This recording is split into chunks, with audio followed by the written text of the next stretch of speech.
जय Hind. Human health, doctor जे चंद्र मिश्रा। आओ अपने शरीर से बात करें प्रोग्राम के अंतर्गत बात करते हैं। यूट्यूब और डेली मोशन पर हम और आप रोज़ मिलते हैं, और अगर आप सब्सक्राइब कर लेंगे तो रोज़ मिलेंगे। तो हम इसमें अपने शरीर की विभिन्न बातों के बारे में बात करते हैं। कभी कभी हम क्या करते हैं कि हमको छींकें आनी शुरू हो जाती हैं, अकारण ही हमको छींकें आनी शुरू हो जाती हैं। और इन छींकों में कारण होता है डस्ट फ्यूम्स, एलर्जिक एजेंट्स जो क्लाइमेट में हैं और जिन्हें हमारा शरीर पसंद नहीं करता, वो एलर्जी करते हैं और उसको कहते हैं हम एलर्जी। जिन चीज़ों को शरीर हमारा बर्दाश्त नहीं करता और उन्हें ये चाहता है कि हम इसके टच से नहीं आइए, हमें नुकसान पहुंचाएंगे, तो उन्हें छींक के द्वारा तुरंत बाहर फेंक देता है। लेकिन वो एलर्जी अब वो कण हमारी नाक की जो झिल्ली है उसमें गए, जैसे उन्होंने हमला किया तो झिल्ली फूल गई और उसने उन्हें बाहर निकालने के लिए म्यूकस डिस्चार्ज कर दिया, जैसे हम सीजिंग करते हैं। तो सीजिंग करके उसे बाहर निकालने की कोशिश की कि हमारे शरीर के अंदर ये एंटर न हो पाए। लेकिन अगर वो फिर भी सांस के द्वारा एंटर हो गए और हमारे सिस्टम में पहुंच गए, नाक में पहुंच गए, नाक के बाद साइनस में पहुंच गए, साइनस से बाद पहुंच गए वो गले में, गले के बाद पहुंच गए वो फेफड़ों में, तो उन एजेंट्स को हम बाहर कैसे निकालें?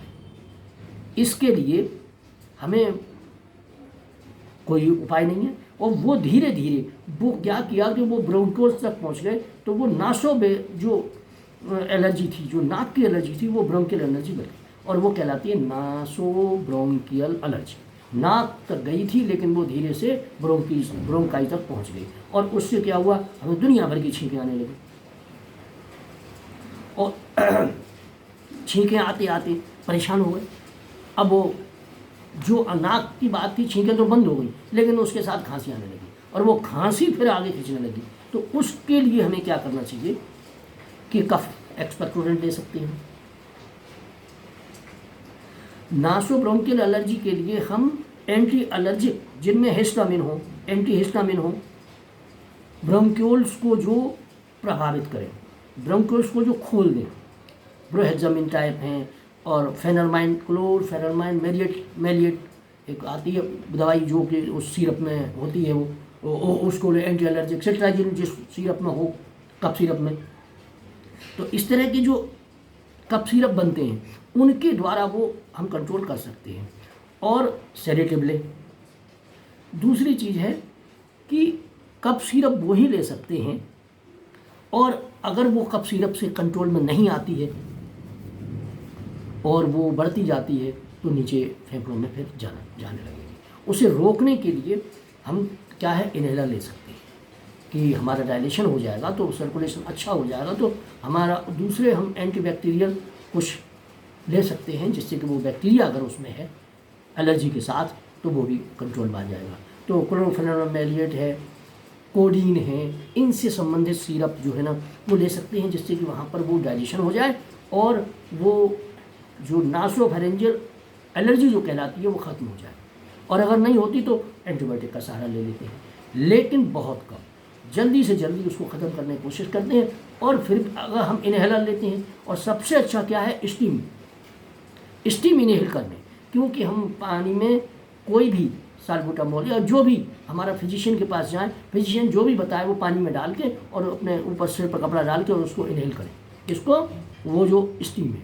तो स्टीम जैसे ही इनहेल करेंगे वैसे ही हमारे अंदर ब्रोंकोल्स में जो जमा हुआ जो एंटी एलर्जिक एजेंट, जो एलर्जिक एजेंट गए हैं, उन्होंने जो कफ जमाया है वो सब बाहर आ जाएगा और छींक आनी बंद हो जाएंगी, खांसी भी बंद हो जाएगी।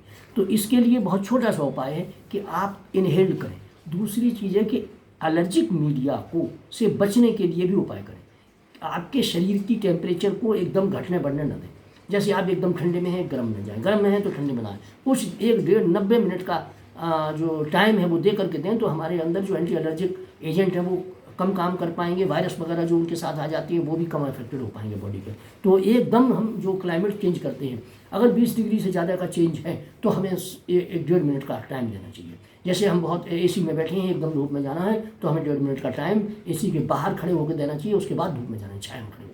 अगर हम बाहर धूप से आ रहे हैं तो हमें कम से कम 2 मिनट बाहर छाया में रुकना चाहिए, उसके बाद एसी में जाना है। तो वो जो रेजिस्टेंस है वो अप होता है, तो उस समय एलर्जिक एजेंट हमारी बॉडी पर या वायरस या बैक्टीरिया कोई हमारी बॉडी पर अटैक नहीं कर पाती, क्योंकि वो जो रेजिस्टेंस कमज़ोर होता है जिस समय हमारा बॉडी टेम्परेचर का थर्मल चेंज कर रहा होता है, उस समय वो बचाव करना हमें। तो फिर हमें ये नासोब्रोंकियल एलर्जी जो है ना, ये हमें नहीं सता पाएगी, और हमारे साथ नाक की एलर्जी हमारे गले में और हमारे फेफड़े में नहीं जा पाएगी अगर हमने स्टीम बाथ ले लिया तो। और धीरे से एंटी एलर्जिक एजेंट ले करके उससे राहत पाई जा सकती है। और उसमें एंटी एलर्जिक सिरप में जहाँ क्लोरफेनोमेलिएट हो, जिन सिरपों में कोडीन है, कोडीन फॉस्फेट है, सेडेटिव्स हैं, तो वो चीज़ें लेनी चाहिए। और अगर कफ जम गया है, ज़्यादा दिन हो गए तो एक्सपेक्टेंट रहना चाहिए।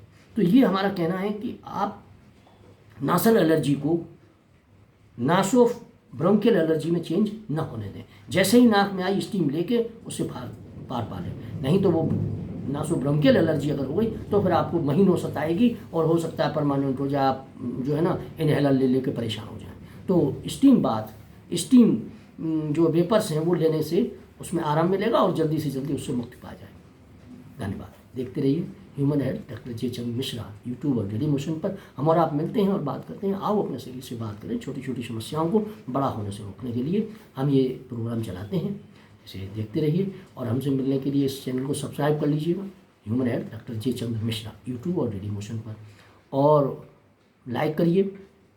और इसके बाद अगर पसंद आता है सब्सक्राइब कर लीजिएगा, मित्रों को भेज दीजिएगा, दोस्तों को भेजिए, रिश्तेदारों को भेजिए, जिससे उन्हें भी इसका लाभ मिले और वो सब्सक्राइब करें।